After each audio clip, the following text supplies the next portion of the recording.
والسلام تشریف لائیں گے تو وہ خنازیر کو قتل کریں گے، اور کانسیپٹ یہ پیش کیا جاتا ہے کہ وہ گویا تلوار اٹھائیں گے اور جنگلوں میں نکل جائیں گے اور جہاں جہاں خنزیر یا سور موجود ہوں گے ان کو قتل کرتے چلے جائیں گے۔ تو آپ ہمارے ناظرین کو یہ بتائیں کہ دراصل اس پیشگوئی سے کیا مراد ہے، اور کیا ہم اس کو ظاہری طور پر اس کے معنی لے سکتے ہیں یا اس کی ہمیں تعویل کرنی پڑے گی؟ جی افسر شکریہ، جزاکم اللہ۔ بسم اللہ الرحمن الرحیم۔ اگر تو اس کے ظاہری معنی لیے جائیں تو جیسے آپ نے ذکر کیا، ظاہری صورت یہ بنتی ہے کہ وہ عیسیٰ علیہ السلام جن کے آنے کی خبر انبیاء دیتے رہے، حضور صلی اللہ علیہ وسلم نے ان کی پیش خبری فرمائی، ان کے آنے سے اسلام کا غلبہ وابستہ ہے، جس کا انتظار کر رہے ہیں، اور اسلام کے لیے یہ مقدر ہے کہ وہ غالب ہو، تو ان کا انتظار کر رہے ہوں گے اور وہ تشریف لے آئیں گے اور آ کے وہ کام یہ کریں گے کہ تلوار ہاتھ میں لے کے جنگلوں میں باڑوں میں نکل جائیں گے اور سور کو بما اس کے اہل و عیال کے ہر جگہ سے ڈھونڈ کے دنیا کے ایک خطے سے، ایک بر اعظم سے نکلیں گے، پھر دوسرے تک پہنچیں گے، پھر تیسرے تک پہنچیں گے،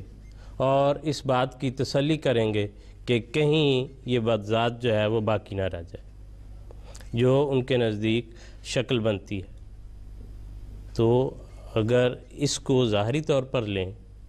تو دیکھنے والی بات ہے، کیا مذہب کی تاریخ میں انبیاء کا سلسلہ کوئی نیا نہیں ہے، مذاہب کا غلبہ جو ہے وہ نیا نہیں ہے،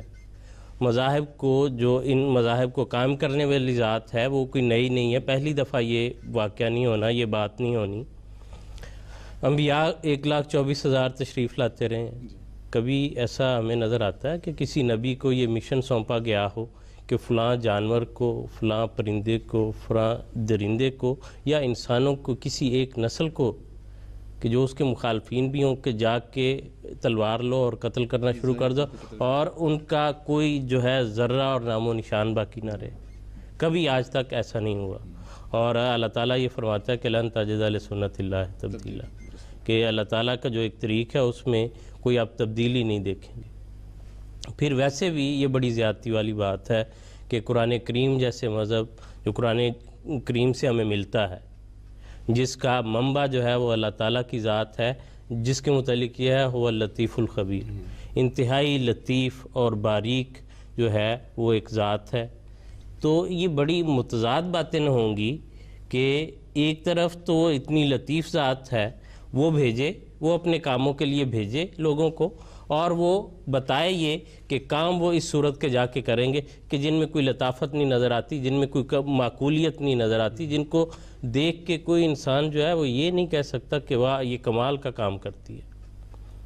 ایک جانور کی کلیت نسل کشی وہ کر دیں گے، اس کا ذرہ جو ہے وہ باقی نہیں رہے۔ انبیاء تو رحمت بن کر آتے ہیں انسانوں کے لیے اول طور پر، پھر چرند پرند ہر چیز کے لیے،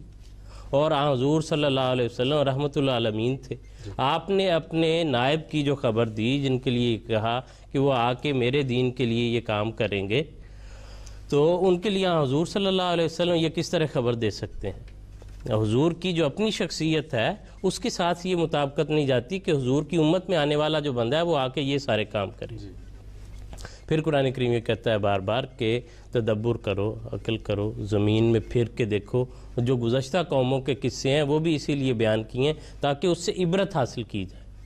تو اس لیے جو یہ کانسیپٹ پیش کیا جاتا ہے یہ اس سے مطابقت نہیں رکھتا، بلکہ یہ حضور صلی اللہ علیہ وسلم کے متعلق یہ بات کہنا، یہ بات پیش کرنا ایک بے ادبی کی بات ہے کہ حضور نے یہ حکم دیا ہو کہ میرے بعد جو آنے والا ہوگا جس کی میں تمہیں خبر دیتا ہوں وہ آ کے ایک جانور کو کلیتاً نیست و نابود کر دے گا۔ یہ باتیں اس لیے یہ بیچارے مولویوں کی ادنا سوچ کی باتیں ہیں، جو پیشگوئی کی گئی تھی اس کو سمجھنے کی ضرورت ہے۔ اسی لیے تو قرآن کریم کہتا ہے کہ بعض لوگ دیکھتے ہوئے بھی دیکھتے نہیں، آنکھیں رکھتے ہیں اور وہ ان کے دل ہیں لیکن وہ سمجھتے ہی لہم قلوب لا یفقہون بہا، کہ جس سے وہ سمجھ بوجھ کا کام نہیں لیتے، ان کی آنکھیں ہیں اس سے دیکھتے نہیں۔ تو مراد یہی ہوتی ہے کہ اس سے تدبر کے ساتھ جو دیکھنا ہے اور عقل کرنا ہے اس پر نہیں عمل پیرا ہوتے۔ تو اس لیے یہ ادنا سوچ جو ہے اس کا کہیں وجود ہمیں مذاہب کی تاریخ میں قرآن کریم کے مطالعہ سے، اللہ تعالیٰ کی ذات سے، مقدس اور لطیف ذات سے، اور حضور صلی اللہ علیہ وسلم کی ذات اطہر سے ہمیں اس کی مطابقت نظر نہیں آتی۔ دراصل حضور صلی اللہ علیہ وسلم نے جہاں آنے والے مسیح کی امام کی خبر دی ہے، وہاں پر کئی نشانیاں جو ہیں وہ بیان ہوئی ہیں، اور جیسے مکرم مبشر صاحب بیان فرما رہے تھے کہ وہ استعارے کے رنگ میں باتیں ہوتی ہیں انتہائی لطیف، جن کو سمجھنے کی ضرورت ہوتی ہے۔ ظاہر پر جا کر تو انسان پھر اٹکا رہتا ہے۔ حضور صلی اللہ علیہ وسلم نے آنے والے امام کا یہ کام بتایا، مثلا یہ اسی حدیث میں یہ ہے کہ یکسر الصلیب، کہ وہ صلیب کو توڑے گا، جس پر بات ہو چکی ہے کہ صلیب کو توڑنے سے مراد یہ ہے، اور جو ہے باقی کتب احادیث جو ہیں ان کی شرح میں بھی یہ لکھا ہے کہ مراد یہ ہے کہ دین نصارہ کے غلبے کو ختم کرے گا۔ تو یہ پہلا حصہ جو ہے دینی جو اس کا محاذ تھا آنے والے کا، اس کا بیان ہے، اور دوسرا جو ہے وہ یقتل الخنزیر، کو خنزیر کو قتل کرے گا۔ یہ دراصل اس وقت میں موجود معاشرے میں جو معاشرتی برائیاں ہیں اس کی طرف اشارہ ہے،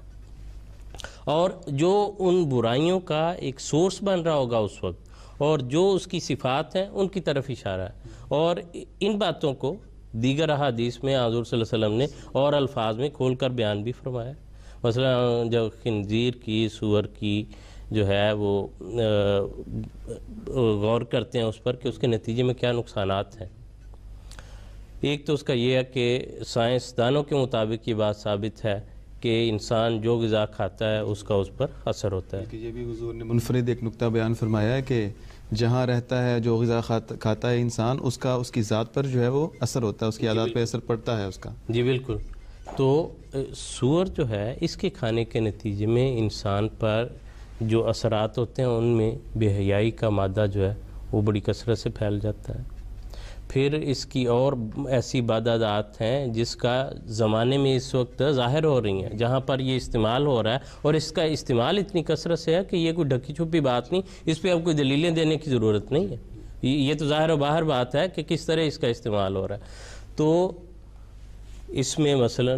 بے حیائی کا مادہ بڑھتا ہے۔ تو اس وقت دنیا میں جو صورتحال ہے، حدیث میں یہ بتایا گیا تھا آنے والے امام کے وقت میں زنا جو ہے وہ کثرت سے پھیل جائے گا، اور اس کی بدترین شکلیں جو ہیں ان کا ذکر تھا کہ اکتفا الرجال بالرجال، کہ مرد مردوں پر اکتفا کر جائیں گے، والنساء